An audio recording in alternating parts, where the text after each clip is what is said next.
reporter which has a 3' UTR of the established target of microRNAs or mutated version of it. Then we look at different targets containing either multiple sites or single microRNA sites.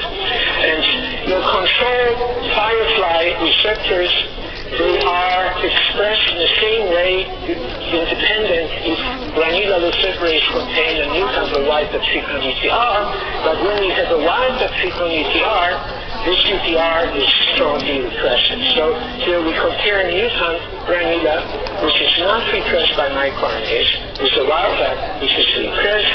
We did many controls to show that this is due to genuine microRNA-mediated repression, and then we look at the kinetics after induction of expression of this gene by additional tetracycline. So we see that already at earliest time points, we decrease protein expression, granular activity, but mRNA levels are decreased with a considerable delay. And this is seen with all three reporters which we were testing. And then we did a pulse-based experiment where we actually induced expression by additional tetracycline, and then after 1 hour, we add actinomycin B or alpha-amanitin to block FOLT2 transcription and look at mRNA levels, protein A status, and protein levels. So again, we see that at earliest time already, we see protein synthesis repressed without any effect on mRNA level or poly-A length, and only at later time points we see some effect on poly-A length, this is this, and mRNA level, and eventually after longer time, the repression can be explained by mRNA degradation in this case. So we can interpret these results as indicating that actually translational repression comes first. And after some delay, 20 to 40 minutes, the deamination is taking place, and this is followed by mRNA decay. And similar results were recently, this is in the last issue of Science, published for zebrafish by Antonio Giraldez' lab, flies by Rachel Green's lab, and altogether they indicate that translational repression is probably the dominant factor in microRNA function at early time points. This is, in a way, an important point because there are several papers, some of them coming from David Bartel's lab at MIT, arguing that actually degradation is explaining everything, and the kind of default function of microRNAs is mRNA deadenylation and degradation. And this is actually hard to understand that this would be the case because there are many examples in the literature coming from not genomic studies where one is looking globally at the whole genome, but in individual mRNAs when one is seeing mRNAs which are repressed by microRNAs at the translational level without considerable degradation of mRNA. And here is probably important to mention now that perhaps the fact that the same complex, CCR4 is responsible for deadenylation of mRNA and translational repression, leads somehow makes one to speculate that depending on a cell type or microRNA or a message, either activity of this complex to deamylate or repress translation will be a dominating one, and one could again go back and forth between these two activities of the same complex. So this is just what I've been discussing. Another point which I want to make is that these layers of interactions about, the microRNA attracting AGO attracting GW182, GW182 attracting CCR4 and who knows how many factors are working in between, creates a lot of possibilities to regulate whole process. If one thinks about microRNA regulation as a pathway affecting more than half of the genes in the cell, this is probably not unexpected that this complexity subject to post-translational modification and proteolysis is there actually to allow kind of graded stages of inhibition. So I would like now to move to the second part, to regulation of microRNA-mediated repression and metabolism. So I only very briefly want to mention the work which we did on the regulation of microRNA repression per se. There are dozens of regulatory proteins now identified which modulate the repression by microRNAs. Factors which associate with ARO-W182 proteins bind next to microRNAs and mRNA. There's also emerging role of post-translational modifications. So we still don't understand really biology, but all these proteins are post-translationally modified, ubiquitinated, hydroxylated, or phosphorylated, and probably this plays an important role in the regulation. And finally, the reversibility of microRNA repression. At one point, a couple of years ago, when we started to do this experiment, it was only known that microRNAs bind to mRNA and repress mRNA as a kind of final decision. And especially when microRNA was degraded, that was, things were over. So we reasoned that the process would be actually much more important, much more dynamic, when under some conditions, microRNA repression could be reversed, and you could go back and forth. And indeed, we found that in hepatocytes, the microRNA 122s, the very abundant liver-specific microRNA, it represses mRNA encoding cationic amino acid transporter by binding to 3'-UTR, and the repressed mRNA is targeted to P-bodies for storage without any degradation, endogenous mRNA.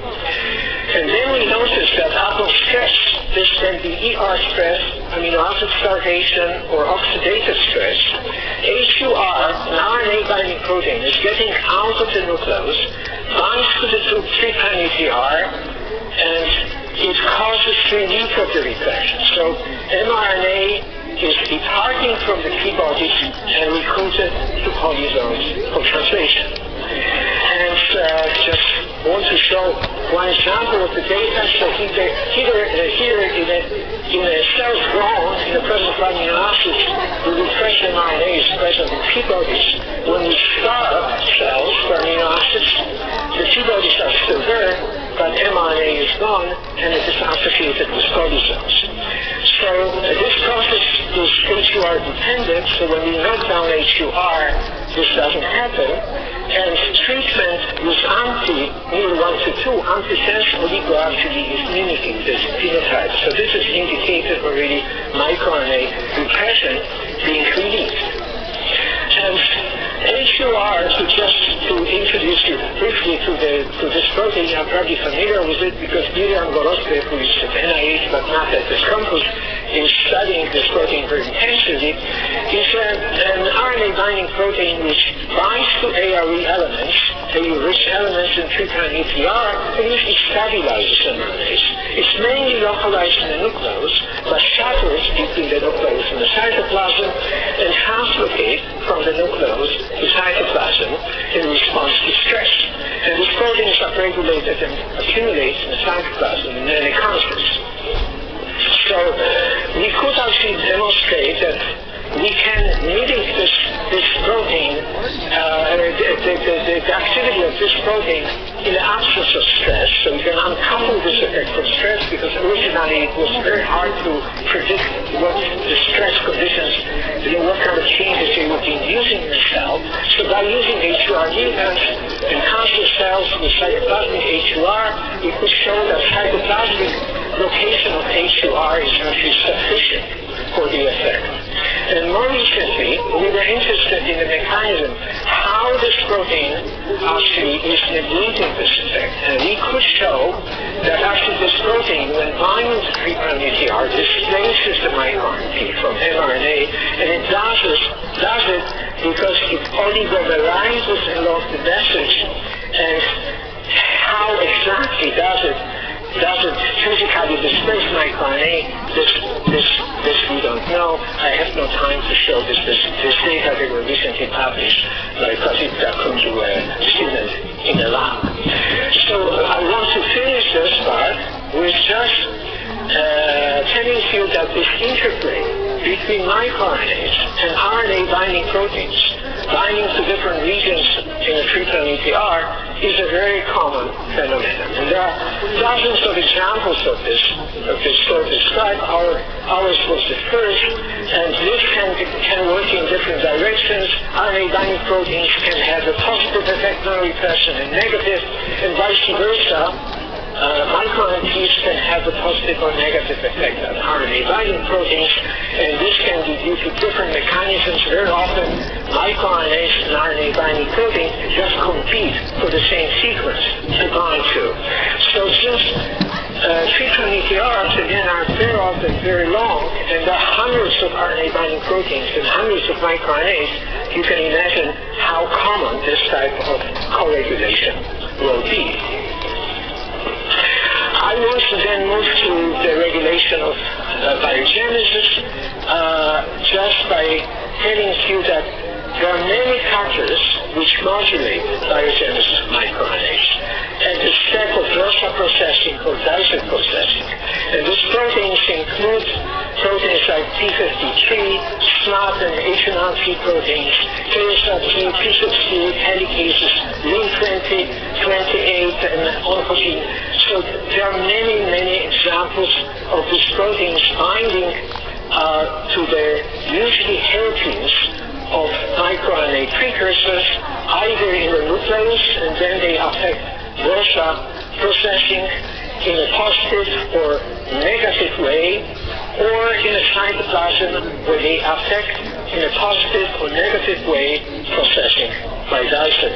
This is taken from an article published some time ago in collaboration with Roberto Greci and Michael Rosenfeld. I want to now just move to the final piece of experiments I want to discuss, the regulation of microRNA decay. MicroRNAs are generally believed to be very stable molecules, very long-lived, with their half-life extended into days. Even there are examples of microRNAs in heart and liver which do not change their levels over days. So we actually started to investigate this problem in retina. We were interested. I have a very good colleague, a specialist, retina physiologist in the institute, Gautam Troska, and we decided at one point to combine forces and look at microRNAs which respond to light or dark adaptation. So we did a set of experiments where we were keeping mice in light or moving them after 3 hours in light into dark and collecting samples of mice kept in light or in dark and doing deep sequencing, RNase protection, real-time PCR, microRNA arrays, and we came up with a couple of microRNAs which actually decreased during this 3 hours in dark about 2.5-4, which was something unheard of, that microRNA would be going down so rapidly at that time. So this was done a couple of years ago and published recently, but now there are more examples of microRNAs actually turning over faster. So this is just RNase protection assay showing the same. So we then did a kinetics collecting retinas at half-an-hour intervals, and we found that actually this decrease is never more than about twofold, and it's relatively rapid, with half-life of about 45 minutes. And by putting the animals back to light, there was a very rapid increase in microRNA level. So by doing a lot of biochemistry and inhibitor studies, we could show that in dark, microRNAs generally decay very rapidly, and transcription of these microRNAs which are regulated is low. Now you move animals to light, transcription is up, and this compensates for the decay. But we were surprised to find out that even microRNA level which is not regulated, like LIT7, is also very unstable. It has the same levels in dark and light, but this is due to high transcription and rapid decay, which compensate for each other. So this is just an example of the experiment where we inject alpha-amanitin to one eye using second eye as a control, and we show that left 7 microRNA, the one which was not changing at level, is going down when you inject alpha-amanitin and decays very, very fast. So this, and we found similar results for several other microRNAs which do not go up and down in dark, but they are decayed upon injection of alpha-amanitin. So what happens in the retina is that microRNAs turn over by default very fast, and only when you need to increase microRNA level in light, you increase transcription. When you put the light off, transcription is down, and then, of course, the level of this microRNA goes down. And we actually have some, biological understanding what is going on. One of the targets of this cluster, which changes the level in dark it goes down, controls expression of a glutamate transporter. And in dark, there's a continued release of glutamate into the first visual synapse. And you need to update this glutamate very fast, because otherwise too high levels would be toxic, and you induce in dark expression of this particular glutamate transporter. Now the question is, so this is the nearest. We then tested also primary retinal glial cells, Miller cells from retina. There's no turnover, retinal pigmented endothelium, no turnover, ES cells, NIH, no turnover within 10 hours or so. So the question, and this is my last question I want to briefly discuss, do microRNAs turn over also rapidly in non-retinal neurons? The